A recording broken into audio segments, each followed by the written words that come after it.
আসসালামু আলাইকুম রহমতুল্লাহ বরকাত। আলহামদুলিল্লাহ রবিল আলমিন ওসলাত ওসালামু আল্লাহ শফিল আম্বিয়াল মুরসালিন নবীনা মুহাম্মদ ওয়া আলিহি ওয়া আসহাবিহি আজমাইন, আম্মা বাদ। সুপ্রিয় দর্শক শ্রোতা ভাই বোন, আজকের তারাবির সারসংক্ষেপ অনুষ্ঠানে আপনাদের সকলকে সাদর আমন্ত্রণ জানাচ্ছি। প্রিয় দর্শক, আজ কোরআনে কারীমের যে অংশটি তেলাওয়াত করা হবে আজকের তারাবিতে ইনশাআল্লাহ, তা হলো 7 নম্বর পারা পুরাটুকু এবং 8 নম্বর পারার প্রথম অর্ধ। আর আজকের তারাবি এটা পঞ্চম তারাবি। এই তারাবিতে যে আয়াতগুলো তেলাওয়াত করা হবে, 1.5 পারা তেলাওয়াত করা হবে, তার সারসংক্ষেপ ইনশাআল্লাহ আমরা কয়েকটি মিনিটের ভিতরে উপস্থাপন করার চেষ্টা করব, আল্লাহ তাআলা যদি আমাদেরকে তৌফিক দান করেন। 7 নম্বর পারার প্রথম আয়াতটি আল্লাহ সুবহানাহু ওয়া তাআলা আয়াতে বলেছেন, আউযু বিল্লাহি মিনাশ শাইতানির রাজীম, ওয়া ইযা সামি'উ মা উনজিলা ইলার রাসূলি তারা আ'ইনুহুম তাফীদু মিনাদ দাম'i মিম্মা আরাফু মিনাল হক ইয়াকুলুনা রাব্বানা আমান্না ফাকতুবনা মা'আশ শাহিদিন। অত্যন্ত আবেগঘন একটি ইতিহাস এই আয়াতের পেছনে এবং ভেতরে লুকিয়ে আছে। তা হলো, আমরা সকলেই জানি রাসূলুল্লাহ সাল্লাল্লাহু আলাইহি সাল্লাম ইসলামের বাণী এটা পাঠিয়েছিলেন, তার ইসলামের দাওয়াত পৌঁছেছিল নাজ্জাশী বাদশার কাছে। আর নাজ্জাশী বাদশাহ রাসূল আকরাম সাল্লাল্লাহু আলাইহি সাল্লামের দাওয়াত পেয়ে তার সম্পর্কে মোটামুটি জানার পরে তিনি ঈমান এনেছিলেন এবং তিনি সে পত্র দেখে তার চোখের পানি এসে গিয়েছিল এবং তিনি কেঁদে দিয়েছিলেন। নবী আলাইহিস সালামের সঙ্গে তার সাক্ষাৎ হয়নি, তিনি ওই জায়গায় মারা গিয়েছেন, কিন্তু নবী আলাইহিস সালাম তার গায়বানা জানাজা করেছিলেন তার অগোচরে দূর দেশে থেকে। তাহলে এই যে ঘটনাটি ছিল, তিনি নাজাশী খ্রিস্টান হওয়ার পরেও সত্য জানার সঙ্গে সঙ্গে তিনি গ্রহণ করেছেন, আর দেরি করেন নাই, বিলম্ব করেন নাই। ঠিক 6 নম্বর পারার শেষের দিকে সূরা মায়দার সেখানে আল্লাহ সুবহানাহু ওয়া তাআলা পরিষ্কারভাবে জানিয়েছেন যে কাফেররা, বিশেষ করে খ্রিস্টানরা কীভাবে হঠকারী হয় এবং কীভাবে তারা সত্যকে অস্বীকার করে, অথচ তাদের ভিতরেই যাদের ভিতরে আল্লাহর ভয় আছে, যারা আল্লাহর নাজিলকৃত কিতাবের ইলম রাখে, তাদের প্রসঙ্গে বলেছেন ওয়া ইযা সামি'উ মা উনজিলা ইলার রাসূল, তারা যখন রাসূলের প্রতি নাজিল হওয়া বিষয়গুলোকে, আয়াতগুলোকে শুনে, তারা আ'ইনুহুম তাফীদু মিনাদ দাম', আপনি দেখবেন তাদের চোখগুলো ছলছল করছে পানিতে, মিম্মা আরাফু মিনাল হক, কারণ তারা জানে এটা সত্য।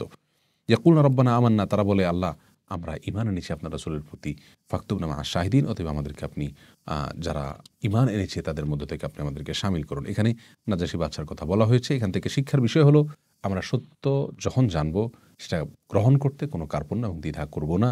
আর যুগে যুগে আল্লাহ সুবহানাহু ওয়া তাআলার প্রিয় পাত্র তারাই হয়েছেন যারা সত্যকে জানার পরে সঙ্গে সঙ্গে গ্রহণ করে, হঠকারিতা না করে, কোনো প্রকার ইগোর কারণে সত্যকে অস্বীকার না করে। আল্লাহ তাআলা আমাদেরকে সে তৌফিক দান করুন। প্রিয় দর্শক, সূরা মায়দার এর পরবর্তী পৃষ্ঠার প্রথম আয়াতে আল্লাহ সুবহানাহু ওয়া তাআলা 90 নম্বর আয়াতে আল্লাহ সুবহানাহু ওয়া তাআলা মদ এবং জুয়া প্রসঙ্গে হারাম হওয়ার চূড়ান্ত আয়াত নাজিল করেছেন। আমরা জানি মদের বিষয়ে আল্লাহ সুবহানাহু ওয়া তাআলা এর আগে সূরা বাকারাতে এবং একাধিক জায়গায় আল্লাহ সুবহানাহু ওয়া তাআলা মদের বিষয়ে আলোচনা করেছেন। কোথাও বলেছেন মদ এবং জুয়া এগুলার লাভের চাইতে ক্ষতি বেশি, কোথাও বলেছেন সালাত পড়তে গেলে মদ পান করবে না। কিন্তু এই জায়গায় এসে সূরা মায়দার 90 নম্বর আয়াতে এসে আল্লাহ সুবহানাহু ওয়া তাআলা চূড়ান্তভাবে জানিয়ে দিলেন, ইয়া আইয়ুহাল্লাযীনা আমানু, হে ঈমানদাররা, ইন্নামাল খামরু ওয়াল মাইসিরু ওয়াল আনসাবু ওয়াল আজলামু রিজসুম মিন আমালিশ শাইতানি ফাজতানিবুহু লাআল্লাকুম তুফলিহুন। তোমরা মদ, জুয়া এই জাতীয় এগুলো সব শয়তানি কর্মকাণ্ড, তবে এগুলো থেকে তোমরা বেঁচে থাকো, তাহলে তোমরা সফল কাম হতে পারবে। এবং মদ কেন আল্লাহ তাআলা হারাম করেছেন সে বিষয় বলতে গিয়ে আল্লাহ তাআলা বলেছেন, ইন্নামা ইউরিদু শাইতানু আন ইউকিআ বাইনাকুম আল আদাওয়াতা ওয়াল বাগদা ফিল খামর। মদ দিয়ে তোমাদের ভিতরে শত্রুতা, বিদ্বেষ, হানাহানি, খুনাখুনি, কাটাকাটি এগুলো শয়তান সৃষ্টি করতে চায়, সেজন্য সে এগুলো তোমাদের ভিতরে বিস্তার করতে চায়। অতএব তোমরা এগুলো থেকে দূরে থাকো এবং বর্জন করো। এই নোংরা এবং হারাম বিষয় থেকে বাঁচার জন্য আল্লাহ সুবহানাহু ওয়া তাআলা আহ্বান করেছেন, নির্দেশ করেছেন।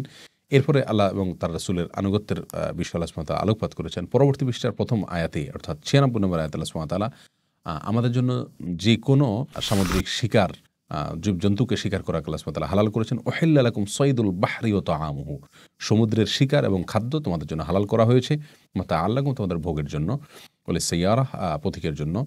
ওয়া হুররিমা আলাইকুম সাইদুল বাররি মা দুমতুম হুরুমা, আর স্থলে অর্থাৎ জলে নয়, স্থলে যে কোনো শিকার এটাও তোমাদের জন্য হালাল, তবে যখন এহরাম পর অবস্থা থাকবে তখন শুধুমাত্র তোমাদের জন্য নিষিদ্ধ। অবশ্য স্থলে যে সমস্ত শিকার আল্লাহ সুবহানাহু ওয়া তাআলা অনুমোদন করেছেন, এর মানে এই নয় যে কোনো দেশের যদি কোনো শিকার সংশ্লিষ্ট কোনো নীতিমালা থাকে সেটাকে লঙ্ঘন করার সুযোগ কোরআন দিয়েছে, বরং কোরআন হালাল হারামের বিবরণ দিয়েছে। বাকি কোনো দেশ, কোনো সমাজ যখন সেটা স্বীকার করা না করার ভিতরে কল্যাণ অকল্যাণ দেখবে, সাময়িকভাবে নিষেধাজ্ঞা আরোপ করার অধিকার তাদের আছে, কিন্তু হালাল হারাম করার অধিকার কারণ নাই, যেটা আল্লাহ সুবহানাহু ওয়া তাআলা কোরআনে এই আয়াতে বলে দিয়েছেন। 96 নম্বর আয়াতে মায়দার, সূরা মায়দার 104 নম্বর আয়াতে আল্লাহ সুবহানাহু ওয়া তাআলা যে বিষয়টি বলেছেন তা হলো, আল্লাহ সুবহানাহু ওয়া তাআলা বলেছেন, ওয়া ইযা ক্বিলা লাহুম তাআলাউ ইলা মা আনজালাল্লাহু ওয়া ইলার রাসূলি ক্বালু হাসবুনা ওয়া ওয়াজাদনা আলাইহি আবাআনা। কাফেরদের একটা বৈশিষ্ট্য ছিল, তাদেরকে যখন বলা হতো আল্লাহ যা নাজিল করেছেন তার রাসূলের কাছে, আসো তোমরা সেটার কাছে আসো, অর্থাৎ সেটাকে গ্রহণ করো, ওহিকে গ্রহণ করো, তখন তারা বলতো যে হাসবুনা ওয়াজাদনা আলাইহি আবানা, আমাদের বাবাদেরকে অর্থাৎ বাপদাদাদেরকে যে দিনের উপরে পেয়েছি, যে আদর্শের উপরে পেয়েছি, ওইটাই আমাদের জন্য যথেষ্ট, আমাদের আর এটা নতুন করে গ্রহণ করতে হবে না। আল্লাহ বলেছেন আওয়ালাউ কানা আবাউহুম লা ইয়ালামুনা শাইআন ওয়া লা ইয়াহতাদুন, যদি তোমাদের বাবারা, তাদের বাবারা যদি, বাপদাদারা, তাদের মানে পুরুষরা যদি মানে কোনো কিছু না জেনে থাকে, হেদায়েতের উপরে না থাকে, তবুও তোমরা তাদের অনুসরণ করবে। এই আয়াত আমাদের আজকের যুগের জন্য খুবই গুরুত্বপূর্ণ। আজও আমরা কোরআন এবং হাদিসের কথা শুনলে আমরা অনেক সময় আমাদের বাপদাদারা করে আসছে বা পূর্বপুরুষ করে আসছে বা যুগ যুগ ধরে করে আসছে, আমরা এরকম দোহাই দেই, যেটি কাফেরদের চরিত্র ছিল। সূরা মায়দার ১০৪ নম্বর আয়াত অন্তত সেই বিষয়টিকে পরিষ্কারভাবে বলছে। এরপরে ১০৫ নম্বর আয়াতে আল্লাহ সুবহানাহু ওয়া তাআলা বলেছেন, ইয়া আইয়ুহাল্লাযীনা আমানু আলাইকুম আনফুসাকুম লা ইয়াদুররুকুম মান দাল্লা ইযা ইহতাদাইতুম, হে ঈমানদাররা, তোমরা নিজেদেরকে সংশোধন করার পেছনে সবসময় মনোযোগী হও। কেউ যদি পথভ্রষ্ট হয় সে তোমার কোনো ক্ষতি করতে পারবে না। অতএব তুমি নিজে কতটুকু সঠিক পথে আছো তুমি সেটা দেখো এবং সেদিকে মনোযোগ দাও। এরপরে সূরা মায়দার পরবর্তী পৃষ্ঠায় আল্লাহ সুবহানাহু ওয়া তাআলা আবারও ঈসা আলাইহিস সালামের প্রসঙ্গটি নিয়ে এনেছেন এবং বলেছেন, ইযা ক্বালা আল্লাহু ইয়া ঈসা ইবনে মারইয়াম উযকুর নি'মাতাল্লাতী আলাইকা ওয়া আলা ওয়ালাদাতিক, হে ঈসা, তোমার প্রতি এবং তোমার মায়ের প্রতি যে নিয়ামত আমি নাযিল করেছি, আল্লাহ সুবহানাহু ওয়া তাআলা তাকে লক্ষ্য করে বলেছেন সেগুলোকে স্মরণ করো। এবং আল্লাহ সুবহানাহু ওয়া তাআলা কী কী নিয়ামত দিয়েছেন, তাকে ছোটবেলায় মায়ের কোলে কথা বলার শক্তি দিয়েছেন এবং তাকে তাওরাত এবং ইনজিলের এবং হিকমা আল্লাহ সুবহানাহু ওয়া তাআলা দান করেছেন, জ্ঞান দান করেছেন এবং আল্লাহ সুবহানাহু ওয়া তাআলা তাকে কিছু মুআজিজা দান করেছেন, জীবিতকে মৃত করা, এ জাতীয় যত মুআজিজা এবং অলৌকিক ক্ষমতা আল্লাহ সুবহানাহু ওয়া তাআলা তাকে দিয়েছেন, এই সবগুলা কথা আল্লাহ সুবহানাহু ওয়া তাআলা উল্লেখ করেছেন।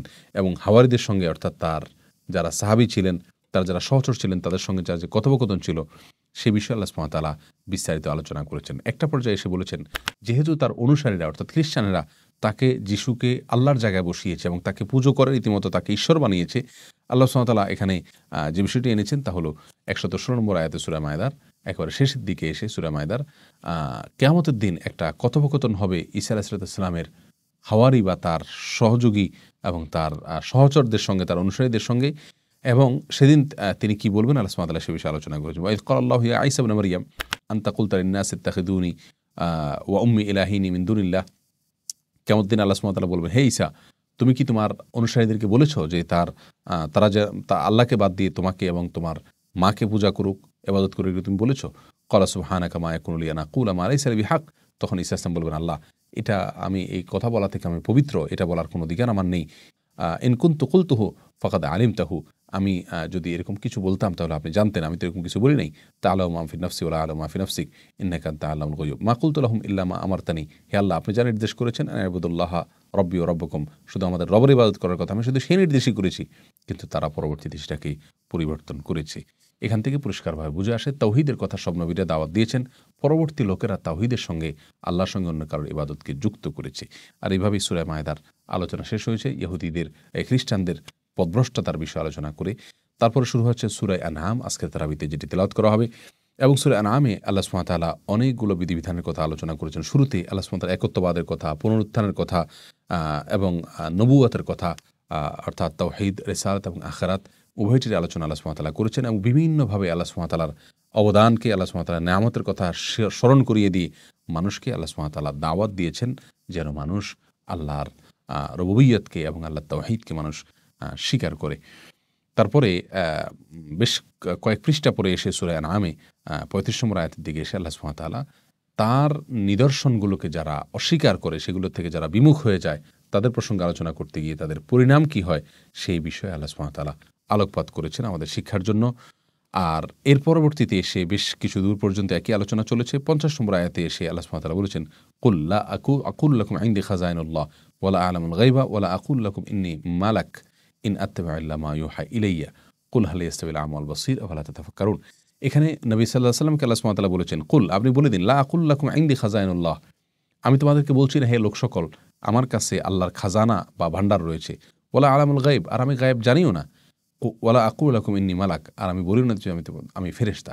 এখানে পরিষ্কারভাবে আল্লাহ সুবহানাহু ওয়া তাআলা তার রাসূলকে বলতে বলেছেন, ওয়ালা আ'লামুল গায়ব, আপনি মানুষকে বলে দিন আমি গায়েব জানি না। তারপরেও আমাদের দেশে অত্যন্ত জোরালোভাবে কিছু ভাইদেরকে বলতে শোনা যায় যারা বলেন যে আমাদের নবী সাল্লাল্লাহু আলাইহি ওয়াসাল্লাম গায়েব জানতেন, এবং এক্ষেত্রে তারা নবী সাল্লাল্লাহু আলাইহি ওয়াসাল্লাম অনেক ভবিষ্যৎ সম্পর্কে যে সংবাদ দিয়েছেন সেগুলোকে প্রমাণ হিসেবে হাজির করেন।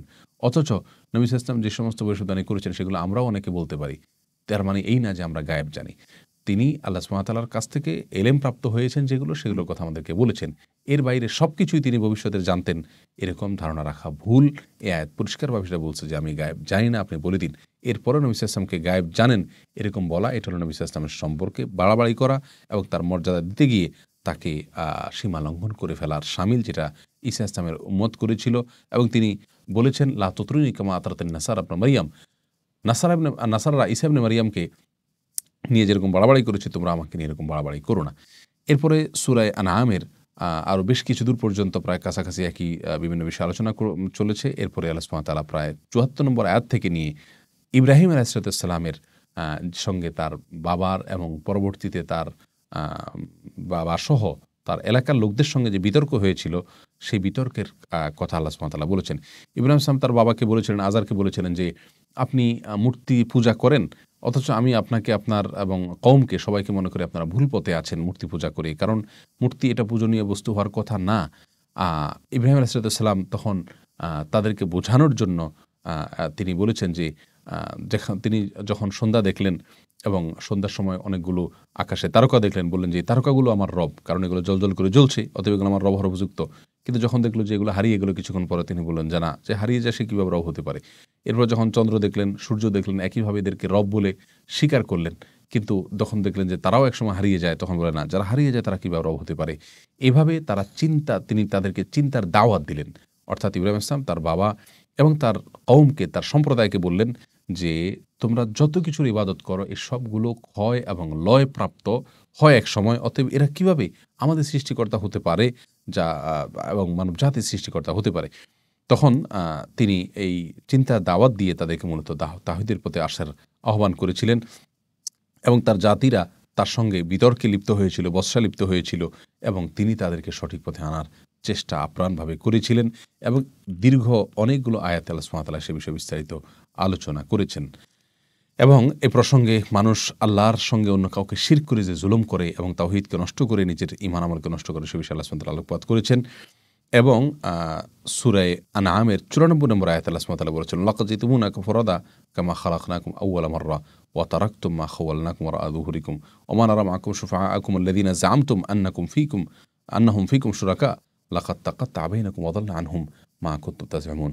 অর্থাৎ আমরা সবাই আল্লাহ সুবহানাহু ওয়া তাআলার কাছে একাকী যাব, যেভাবে আল্লাহ সুবহানাহু ওয়া তাআলা প্রথম আমাদেরকে একাকী পৃথিবীতে পাঠিয়েছেন। আর পৃথিবীতে এসে আমরা বিভিন্ন বস্তুকে, ব্যক্তিকে আল্লাহর জায়গায় যে বসিয়েছি, আল্লাহ সুবহানাহু ওয়া তাআলা আমাদেরকে আহ্বান করছেন যে তাদেরকে তোমরা মাবুদ হিসাবে ডেকেছ, আজ কোথায় তারা? কেউই তোমাদের কাছে নেই। অতএব তাওহীদই হলো মুক্তির একমাত্র উপায়, একমাত্র সঠিক উপায়। সে বিষয়ে আল্লাহ সুবহানাহু ওয়া তাআলা আলোকপাত করেছেন। সূরা আনআমের ৯৫ নম্বর আয়াত এবং পরবর্তী আয়াতগুলোতে আল্লাহ সুবহানাহু ওয়া তাআলা তার কুদরতের কথা উল্লেখ করেছেন, যে আল্লাহ সুবহানাহু ওয়া তাআলা কীভাবে শস্য থেকে বীজ বের করেন এবং কীভাবে সকাল এবং সন্ধ্যা এবং সূর্য এবং চন্দ্র এই নেয়ামতগুলো আল্লাহ সুবহানাহু ওয়া তাআলা দেন এবং এগুলোকে সঠিকভাবে পরিচালিত করেন। এভাবে বিস্তারিত বেশ অনেকগুলো আয়াতে আল্লাহ সুবহানাহু ওয়া তাআলা তার নেয়ামতের কথা উল্লেখ করে মানুষকে তাওহীদের প্রতি আহ্বান করেছেন। এরপরে ৭ নম্বর পারার একেবারে শেষের দিকে সে আল্লাহ সুবহানাহু ওয়া তাআলা বলেছেন, ওয়ালা তাসুব্বুল্লাযীনা ইয়াদউনা মিন দুনিল্লাহ ফায়াসুব্বুল্লাহা আদওয়াম বিগাইরি ইলম।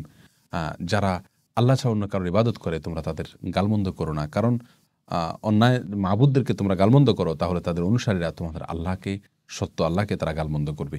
এই আয়াত থেকে একটা বিরাট শিক্ষণীয় বিষয় হলো, গালমন্দ করা এমনিতেই মুসলমানের জন্য কোনো অবস্থাতে উচিত না। আমাদের আয়েশা বলেছেন, নবী আলাইহিস সালাম লাআন তাআন ছিলেন না, তিনি ফাহেশবাজি ছিলেন না, তিনি কাউকে গালমন্দ করতেন না, অভিশাপ করতেন না। অতএব একজন মুমিন কোন অবস্থাতেই এই চরিত্রের অধিকারী হবে না। বিপরীত মতের কোনো লোককে সমালোচনার নামে তাকে গালমন্দ করা, বাজে কোনো ট্যাগ দেওয়া, বাজে কোনো মন্তব্য দেওয়া কোনো মুসলমানের জন্য জায়েজ নাই। এই আয়াতে অন্য উপাস্য যারা, তাদেরকে পর্যন্ত গালমন্দ করতে নিষেধ করা হয়েছে। তাহলে সেখানে একজন মুসলিম অন্য মুসলিমের সাথে মতপার্থক্যের কারণে তাকে বাজে কোনো মন্তব্য করা এবং আপত্তিকর একটি শব্দ ব্যবহার করা কোনো অবস্থাতেই জায়েজ হয় না। আল্লাহ সুবহানাহু ওয়া তাআলা আমাদের সকলকে সুন্দর থেকে সুন্দর চরিত্র ধারণ করার তৌফিক দান করুন। প্রিয় দর্শক, আর এইভাবে সূরা আনআমের আমরা অনেকগুলো আয়াত ১১০ নম্বর আয়াত পর্যন্ত চলে এসেছি এবং এর মাধ্যমে ৭ নম্বর পারাও শেষ হয়েছে। আজকের তারাবিতে আরও আধা পারা তেলাওয়াত হবে, ৮ নম্বর পারার প্রথম অর্ধ পারা তেলাওয়াত হবে। এই প্রথম অর্ধ পারার তেলাওয়াতের অকৃত অংশের শুরুর দিকে আল্লাহ সুবহানাহু ওয়া তাআলা যে বিষয়টি বলেছেন তা ছিল ১১৯ নম্বর আয়াতে, ওয়া মা লাকুম আল্লা তাআকুলু মিম্মা যুকিরা ইসমুল্লাহি আলাইহি ওয়া ক্বাদ ফাসসালা লাকুম মা হাররামা আলাইকুম ইল্লা মা উসতুরিতুম ইলাইহি।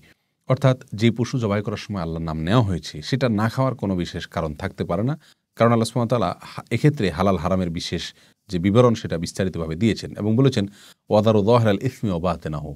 গুনাহ দুই প্রকার, একটা বাহ্যিক গুনাহ, একটা ভেতরের গুনাহ। অন্তর দ্বারা যে সমস্ত গুনাহ সম্পাদিত হয়ে থাকে ভেতরের গুনাহ, আর বাহ্যিক অঙ্গ প্রত্যঙ্গ দ্বারা যে সমস্ত গুনাহ হয়ে থাকে বাহিরের গুনাহ, আল্লাহ বলেছেন সবগুলোকে তোমরা পরিহার করো। এবং এরপরে আল্লাহ সুবহানাহু ওয়া তাআলা বলেছেন ওয়ালা তাকুলু মিম্মা লাম ইউযকার ইসমুল্লাহি আলাইহি, যে পশু জবাই করার সময় আল্লাহর নাম নেওয়া হয়নি তার গোশত তোমরা ভক্ষণ করবে না। আমরা জানি আমাদের দেশে বিভিন্ন দরগায়, মাজারে, বিভিন্ন জায়গাতে বিভিন্ন জীবিত অথবা মৃত পীরের নামে বিভিন্ন পশু জবাই করা হয়।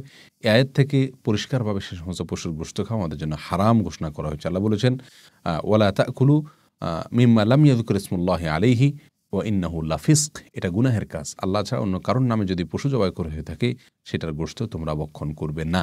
আর এটি সূরা আনআমের ১২১ নম্বর আয়াত, যার মধ্যে আল্লাহ সুবহানাহু ওয়া তাআলা আমাদের জন্য হালাল হারামের বিষয়ে একটি মৌলিক নীতিমালা দিয়েছেন। এর বাইরে ১২১ নম্বর আয়াত এবং তার পরবর্তীতে অনেকগুলো আয়াতে আল্লাহ সুবহানাহু ওয়া তাআলা যে বিষয়টি বলেছেন তা হলো একজন মুমিন আল্লাহর দিকে ধাবিত হবে, আল্লাহর দিকে তার মনকে ঝুঁকিয়ে রাখবে এবং আল্লাহর দিকে মনোনিবেশ করে রাখবে। উদ্দেশ্য থাকবে আল্লাহ যেন তার অন্তরকে হেদায়েতের জন্য উন্মুক্ত করে দেন, সঠিক পথ যেন আল্লাহ তাআলা দেখায় দেন। আল্লাহ যদি সঠিক পথ না দেখান কেউ সঠিক পথ পাওয়ার কোনো সম্ভাবনা বা সুযোগ নেই। সূরা আনআমের আরও বেশ কিছুদূর পর্যন্ত প্রায় একই বিষয় আল্লাহ সুবহানাহু ওয়া তাআলা আলোচনা করেছেন। একটা পর্যায়ে এসে ১৪১ নম্বর আয়াতে আল্লাহ সুবহানাহু ওয়া তাআলা অসুর সম্পর্কে আলোচনা করেছেন, যেটি আমাদের সমাজে অনেকটা বিলুপ্তির পথে, অনেকে আমরা জানিও না। সম্পদ, নগদ টাকা, স্বর্ণ, রূপা, ব্যবসার মাল, এগুলো জাকাত আসে আমরা জানি, কিন্তু ফসলেরও জাকাত আসে এটা আমরা জানি না। যে ফসল সাধারণত নষ্ট হয় না, রেখে দেওয়া যায়, এইরকম ফসল যদি হয় তাহলে সেক্ষেত্রে সেই ফসলের জাকাত দিতে হয় ১/১০ 10 ভাগের ১ ভাগ জাকাত দিতে হয়। বছর পূর্ণ হওয়া লাগে না, যতবার ফসল ওঠে ততবার। আল্লাহ সুবহানাহু ওয়া তাআলা এই বিষয়ে বলেছেন ওয়াহুয়াল্লাযী আনশাআ জান্নাতিন মা'রুশাতিন ওয়া গায়রা মা'রুশাত ওয়ান নাখলা ওয়াজ যারআ মুখতালিফান উকুলুহু ওয়াজ যাইতুনা ওয়ার রুম্মান মুতাশাবিহান ওয়া গায়রু মুতাশাবিহ। যত রকমের ফসল ফলাদি আছে সবগুলো আল্লাহ সুবহানাহু ওয়া তাআলার দান, সে বিষয়ে আলোচনা করে আল্লাহ সুবহানাহু ওয়া তাআলা বলেছেন কুলু মিন সামারিহি ইযা আসমারা ওয়া আতু হাক্কাহু ইয়াওমা হাসাদিহি, তোমরা এইসব ফল ফসলাদি থেকে খাও, আর যেদিন এটা কাটবে অর্থাৎ ফসল ঘরে তুলবে সেদিন তার হক আদায় করবে, অর্থাৎ অসর আদায় করবে। তাহলে ফসলের জাকাতও দিতে হয়, এই আয়াত থেকে পরিষ্কারভাবে সেই জিনিসটা আমরা জানলাম। এর বাইরে ১৪৫ নম্বর আয়াত সূরা আনআমের, সে আয়াতে আল্লাহ সুবহানাহু ওয়া তাআলা যে বিষয়টি আলোচনা করেছেন তা হলো হারামের একটা তালিকা দিয়েছেন। এর বাইরে আর কোনো কিছু কিন্তু খাদ্যের মধ্যে হারাম নাই, পশু পাখির ভিতরে বিশেষ করে। আল্লাহ সুবহানাহু ওয়া তাআলা বলেছেন কুল্লা আজিদু ফিমা ওয়াহা ইলাইয়া মুহাররামান, হে রাসূল আপনি বলে দিন আমি হারামের তালিকায় শুধুমাত্র যেগুলো পাই তা হলো একজন মানুষ যা খান তার ভিতরে পাই হলো ইল্লা ইয়াকুনা মাইতাতান, মৃত বস্তু খাওয়া হারাম, মৃত কোনো পশু খাওয়া হারাম, অথবা আউদামা মাসফুহা, প্রবাহমান রক্ত যেটা সেটা খাওয়া হারাম, আও লাহমা খিনজিরিন, এবং শুকরের গোশত এটা খাওয়া হারাম, ফাইন্নাহু রিজসুন, কারণ এটা নাপাক, আও ফিসকান উহিল্লা লিগাইরিল্লাহি বিহি, আল্লাহ সুবহানাহু ওয়া তাআলা ছাড়া অন্য কারণ নামে জবাই করা হয়েছে এরকম পশুর গোশত খাওয়া হারাম। ফামান ইত্তুররা গায়রা বাগিন ওয়ালা আদিন ফাইন্না রাব্বাকা গফুরুর রাহিম, যদি কেউ বাধ্য হয়ে এগুলো কোনোটা খায় তাহলে তার জন্য জায়েজ আছে। এর থেকে বোঝা যায় যে কোনো হারাম এর ধারে কাছে তো যাওয়া জায়েজই নেই, কিন্তু কেউ যদি নিরুপায় হয়ে যায়, তার জন্য দেয়ালে পিঠা কাছা হয়ে যায়, জীবন বাঁচানোর জন্য তার আর বিকল্প কোনো বই না থাকে, তার জন্য সাময়িকভাবেই সেটা জায়েজ হয়। ৮ নম্বর পারার একেবারে শেষের দিকে এসে আল্লাহ সুবহানাহু ওয়া তাআলা ১০টি বিশেষ উপদেশ বা নির্দেশ জারি করেছেন, ওসিয়ত জারি করেছেন, যা একজন মুমিনের জন্য জানা খুবই জরুরি। আজকের তারাবিতে সেটি তেলাওয়াত করা হবে এবং এটি ১৫১ নম্বর আয়াতে আল্লাহ সুবহানাহু ওয়া তাআলা বলেছেন কুল তাআলাউ আতলু মা হাররামা রাব্বুকুম আলাইকুম, হে রাসূল আপনি বলে দিন, হে লোক সকল তোমরা আসো শুনে নাও তোমাদের রব তোমাদের প্রতি কি কি হারাম করেছে তার তালিকা শুনে নাও। ১, আল্লাহ তুশরিকু বিহি, সেই আল্লাহর সঙ্গে কোনো শিরক করবে না। ২, ওয়াবিল ওয়ালিদাইনি ইহসানা, বাবা মার সঙ্গে সদ্ব্যবহার করবে, তাদের প্রতি অসদ্ব্যবহার করবে না। ওয়ালা তাকতুলু আওলাদাকুম মিন ইমলাক, ৩ নম্বর হলো তোমাদের সন্তানদেরকে খাদ্যের ভয়ে হত্যা করবে না। নাহনু নারযুকুহুম ওয়া ইয়াহুম, আমি তোমাদেরকে এবং তাদেরকে রিজিক দান করে আল্লাহ তাআলা বলছেন। অতএব সন্তান হত্যা, ভ্রূণ হত্যা করতে আল্লাহ তাআলা নিষেধ করেছেন। ৪ নম্বর হলো ওয়ালা তাকরাবুল ফাওয়াহিশা মা যাহারা মিনহা ওয়া বাতান, প্রকাশ্য যত প্রকার অশ্লীল কাজ আছে এগুলো থেকে তোমরা বেঁচে থাকো, এগুলোর ধারে কাছেও যাবে না, কারণ ধারে কাছে গেলে এগুলোতে পতিত হয় মানুষ। এবং ৫ নম্বর হলো ওয়ালা তাকতুলুন নাফসাল্লাতী হারামাল্লাহু ইল্লা বিল হক, অন্যায়ভাবে কোনো মানুষকে হত্যা করবে না, এটা করা নিষেধ। এবং ৫২ নম্বর আয়াতে আল্লাহ সুবহানাহু ওয়া তাআলা বাকি বিষয়গুলো বলেছেন ওয়ালা তাকরাবু মালাল ইয়াতীম ইল্লা বিল্লাতী হিয়া আহসান। ৬ নম্বর হলো ইয়াতীমের মাল তোমরা ভক্ষণ করবে না, তার ধারে কাছেও যাবে না, তবে যথাযথ উপায়ে তার মাল রক্ষণাবেক্ষণের স্বার্থে যদি প্রয়োজন হয় সেটা ভিন্ন কথা।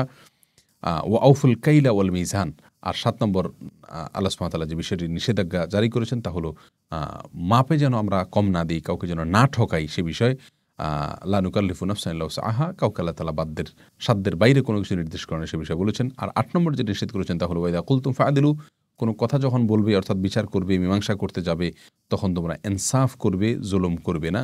ওয়ালাউ কানা দা কুরবা, এমনকি তোমার নিকটাত্মীয় যদি হয় তার দিকেও তুমি টানতে যাবে না।